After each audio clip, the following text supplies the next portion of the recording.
All right, let's kick off this big dumb showcase. So please put your hands together for the very funny Mike Cronin.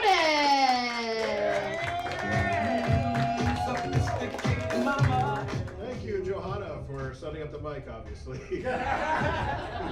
Short bitch.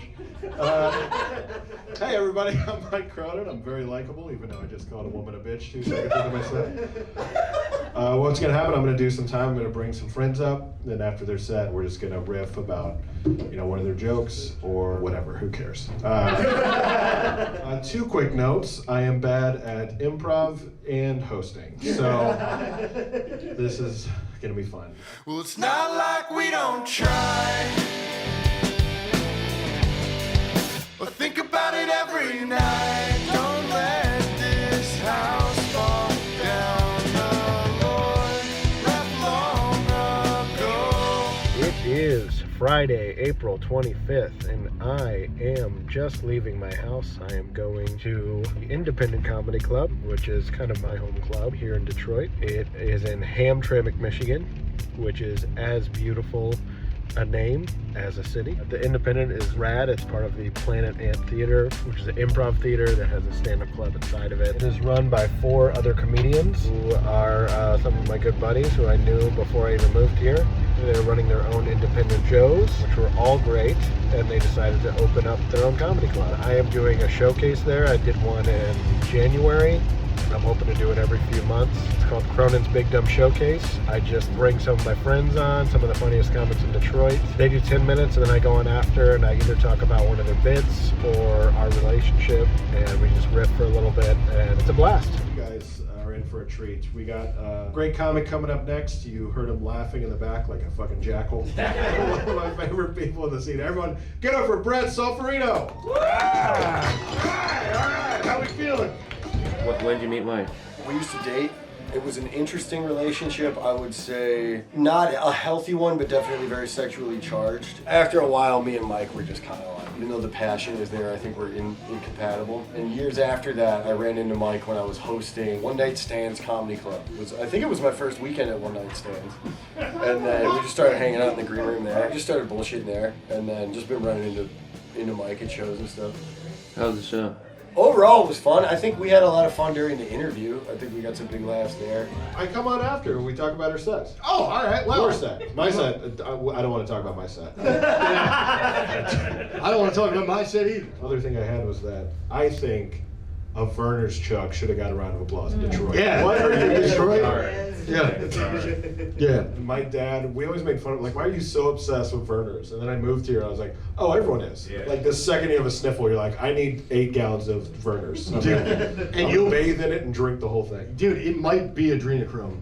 That might be where it comes from. I have heard that.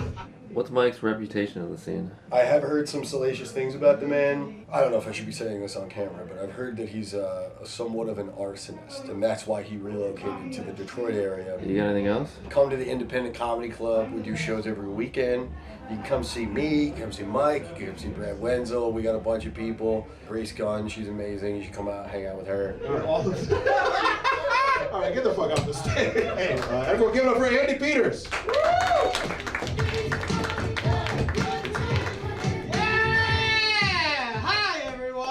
When did you meet Mike? I met him tonight. I met him today. Cronin? Yeah. Oh, shit. Like, I'm just living my normal life, and then people are always like, whoa, what's he smoking? I'm like, just life and many severe mental disorders.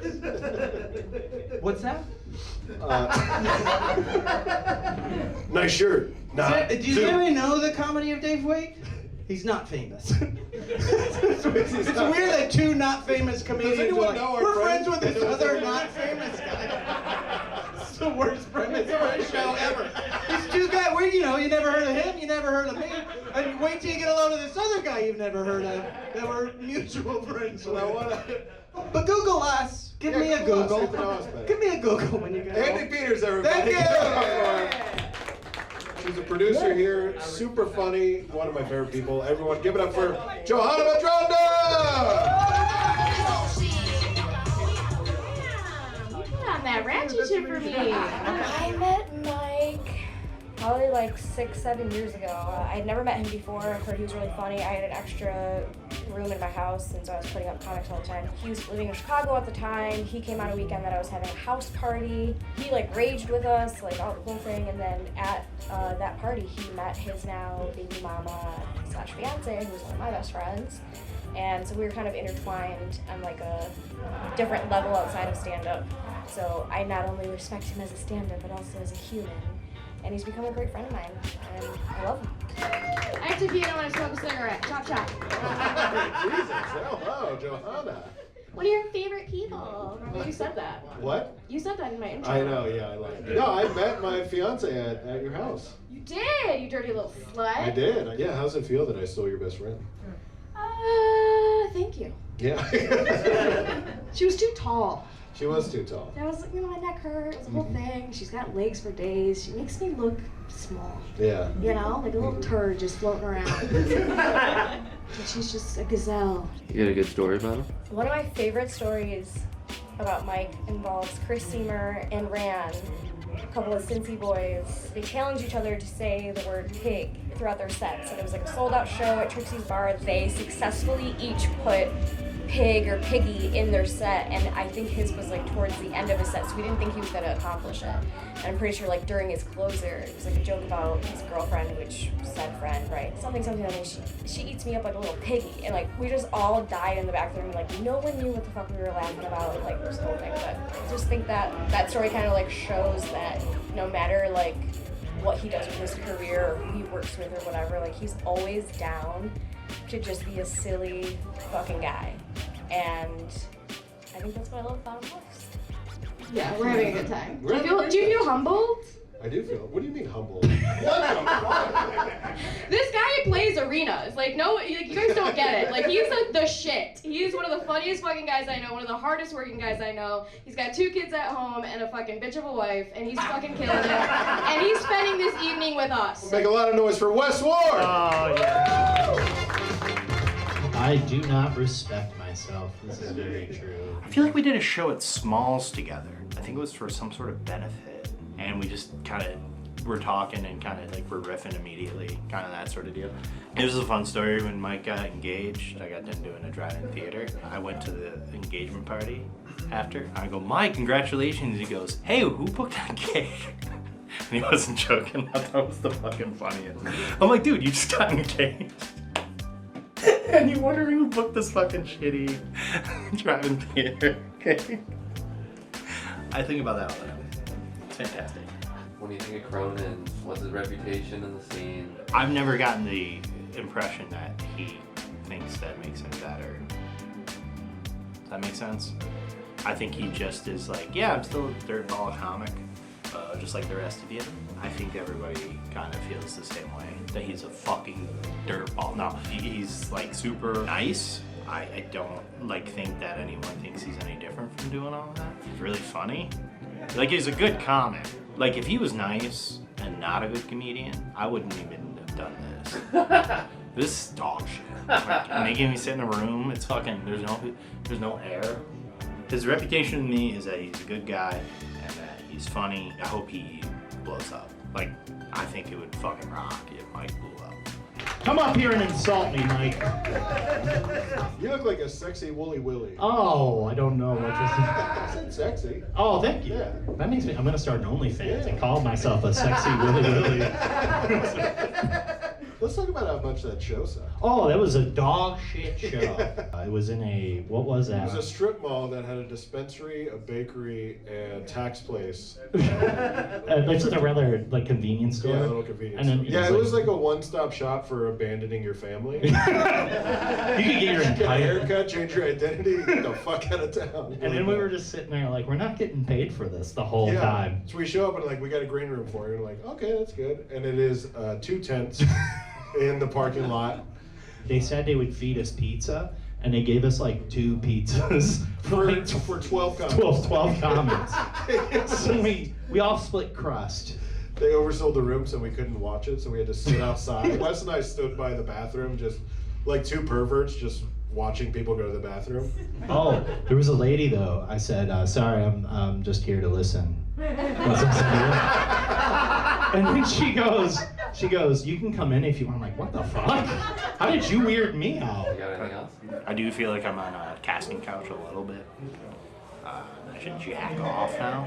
Should I jack off, camera? I'm gonna jack off. Slagel, everybody! We realized that I live 3 minutes from your mom. Yeah, that was the craziest thing. He's like, well, I live in Michigan now. I go, oh yeah, where at? Oh, a little town, you probably never heard of it.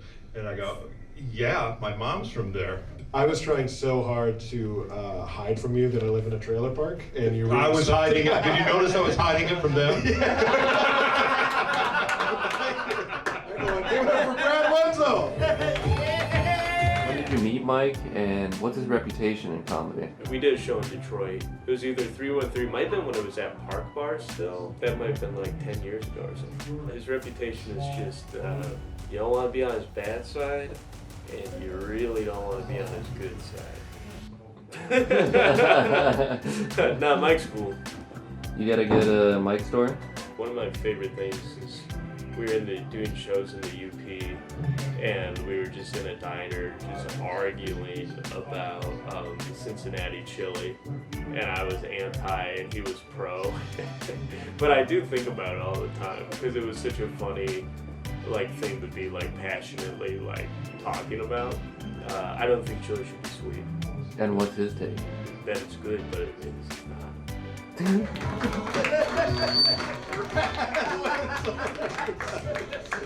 You know, I almost didn't book you because of how controversial of a person you are. Yeah, well, all these hard stances you have. I'm kind of the bad boy of comedy. You really are. We do get along pretty well, except for your extreme hatred for Cincinnati chili. Well, it's disgusting. I don't think chili should be sweet, and Mike disagrees. And I think I yelled at you in a diner, "Oh, you know, it sounds good, minty salami." I rest my case. That's different. That's exactly the same. Coney chili is not good. It's just wet meat. That's what chili is, man.